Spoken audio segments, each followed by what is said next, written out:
Hello, beautiful people, and welcome to another episode of Let Love Lead. Today, I wanted to touch on the subject of holding space. It's a term that we hear a lot, so I thought I would today just bring to light for me what I have learned about what it means to hold space for someone.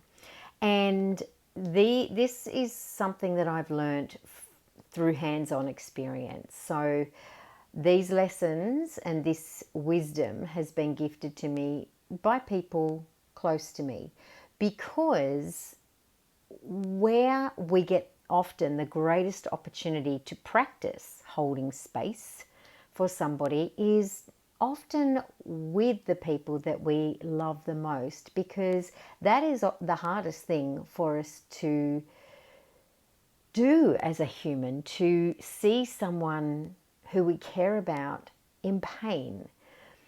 But there are some very important things that I've come to discover that make this process something that supports them in their pain, or it could be something that repels them in their pain. And I was very clearly shown the difference between the two of these by someone that I love. So just a few don'ts. Okay, so things not to do in terms of holding space for somebody that is going through something tough. So don't have an opinion.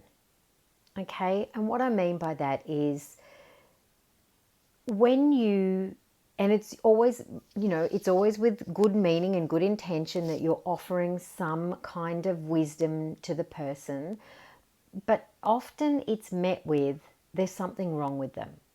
If you are giving them an opinion, it doesn't have you be a safe space for them, because they're under the impression that because you're giving them advice, often unsolicited, there's something wrong with them.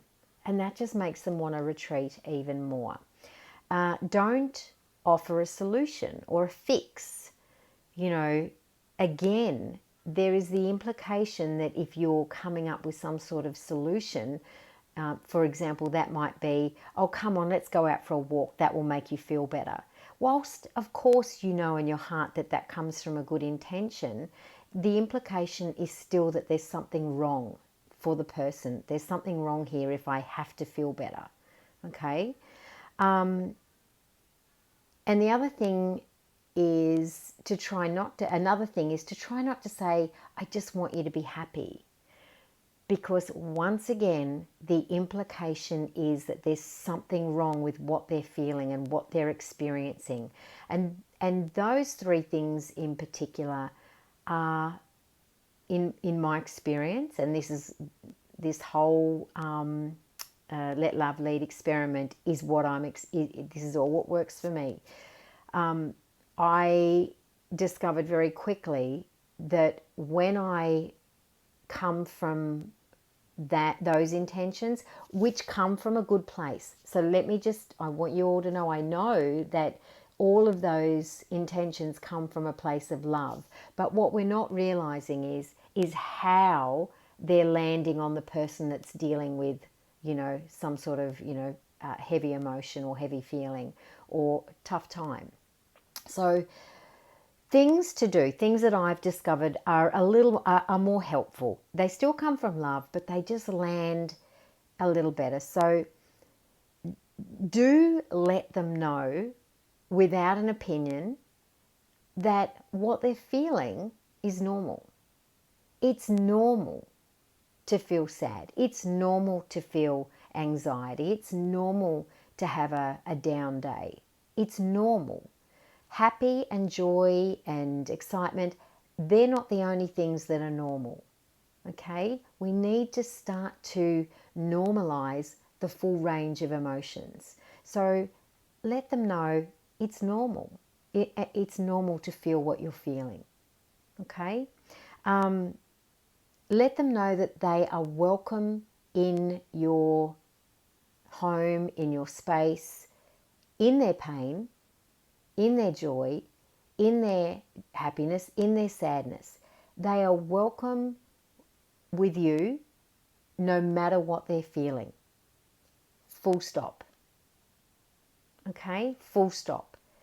Not because, again, go back to, there's nothing to fix, there's nothing, no solution. You are welcome. No matter what you're experiencing right now, you are welcome with me. You're welcome here with me. Okay? That goes a long way. A long, long way. What else I wrote down here? And let them know that they don't have to pretend that they're not okay. And I discovered very recently, one of the worst things, despite the fact that there's a campaign out there that suggests this is a good thing to say, in my experience, one of the worst things to say to someone is, are you okay? Because they're never going to say they are if they're not. They're never going to say, no, I'm not okay. They're going to respond with, yeah, I'm fine. And then you go away feeling good because you've done the right thing, and you can give yourself a little pat on the back because, well, I checked in, right?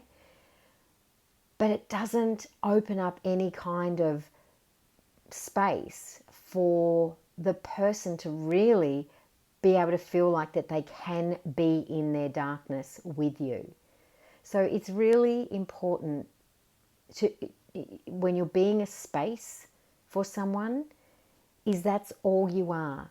A giant empty space that they can be in their happiness, in their sadness, in their light, in their dark. No matter what they're experiencing, they are welcome in your space. Okay. One of the great, there's a great little anecdote with Winnie the Pooh and Piglet and Eeyore that really demonstrate this beautifully. Eeyore and Piglet and Winnie the Pooh rock up to Eeyore's, and he's having a bit of he's being Eeyore, and he's, a little bit down and not happy, and they rock up and they say to him, we just thought we'd check on you. We haven't heard from you for a few days. And Eeyore goes, well, I didn't want to bring you guys down by bringing my sadness into your space. And with that, Winnie the Pooh and Piglet just sat down in silence. And Eeyore says, what are you doing? And they said, we're going to sit here with you in your sadness. And it's a beautiful anecdote to really make this point. No matter how long it takes for someone to feel what they're feeling, can you be a safe space for them to process that or be in it for as long as they need to? Nobody has to not feel sad. It is important that we normalize, I believe, all ranges of the emotions that we're feeling. So that's my little offering for you today. Have a great day.